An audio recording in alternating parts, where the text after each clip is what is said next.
Hello and welcome back to EOT. Now, it's a question I get asked a lot. How on earth do these large fleet battles work and how does everybody know what they're doing?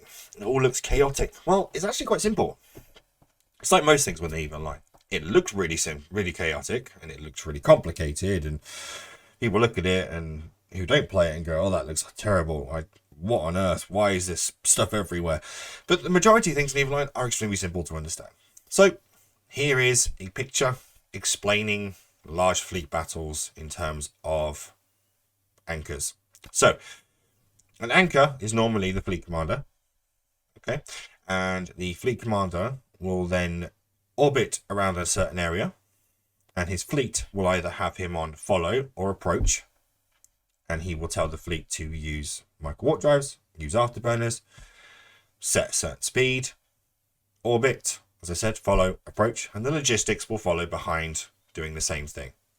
Okay, the enemy fleet does the exact same thing, and the whole entire point is that each enemy FC will then turn around and primary another ship, and that means he will then broadcast a target and tell everyone to shoot at that target. It comes up in your fleet window, and then you will see target so and so, target so and so, and your job is to click on the fleet window, target that person, and start firing. At which point, an FC normally will say, primary is this, secondary is this, tertiary is this, and obviously tertiary meaning third. So you normally have between 1 to 3 targets locked. Sometimes the fleet commander will go, right, change targets, and you unlock all 3.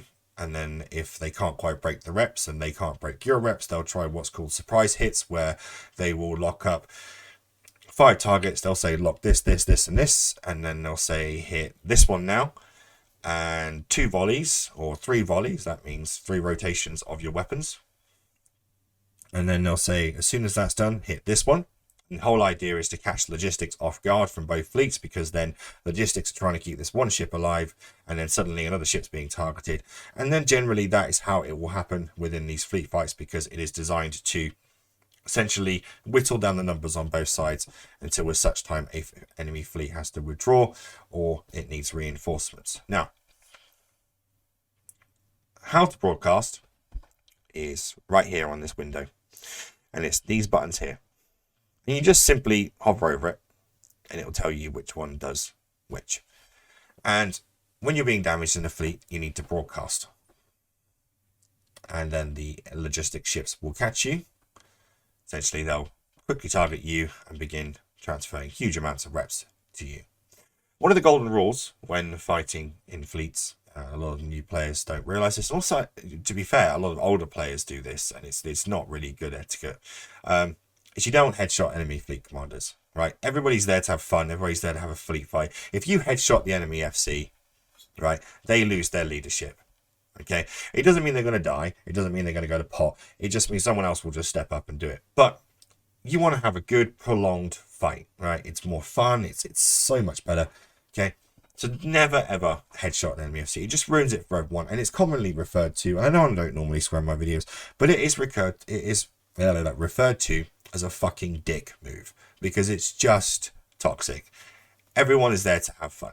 Okay, so as I said, it's extremely easy to understand the concept now when it's explained in such a way, is that the anchor is the FC, the fleet follows the anchor, logistics follow the fleet or the anchor, and then they just sort of orbit each other.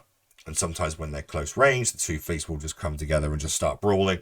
But the majority of the time with larger fleet fights, they're medium to longer range ships, because they're trying to sort of prolong the fight, because everybody wants that prolonged fight in null security space. And of course, then they might drop Sinos and escalate the fight, in which point, and what that means is they'll drop a Sinosaural field, which is basically a gateway that a capital ship will use, and that capital ship will jump in, followed by others, and then the other side will go, oh crap, they've got caps, drop the Sinos. And then the other side will bring in, capitals, and then the capitals will start trying to kill each other, whilst the fleets, whilst the sub-cap fleets and so on are trying to kill each other. And of course, then you've got like tacklers running around who have newer players who can't fly, say the Proteus or the Tengu or the Basilisk or the Guardian, and they're running around trying to get on kill mails, and it can be so chaotic in a video that people will watch it and go, how are these people knowing what they're doing? And so the capitals that come in will have their own fleet commander. So the capitals will come in, and then the capitals will start fighting each other, right? And occasionally, if one side doesn't have capitals, the capitals will come in and start shooting the enemy fleet, in which case the enemy fleet will then withdraw because they don't have the firepower necessary to take down these particular ships. And that is essentially EVE Online PvP Large Battles 101. That is generally what happens, generally how it happens. But side notes is that most alliances do have what they call doctrine fits, and these are fits that everybody needs to train to fly because they're the ships that they use the most. And when people are in the same ship, the fleet commander has a better understanding of what his fleet is capable of and what he can and cannot do. And as a very, very, very long-standing fleet commander in EVE Online, and as myself, who I have fleet commanded thousands of players at once, we need to know what our fleet can do, how far it can reach, what kind of damage, what assets we have available.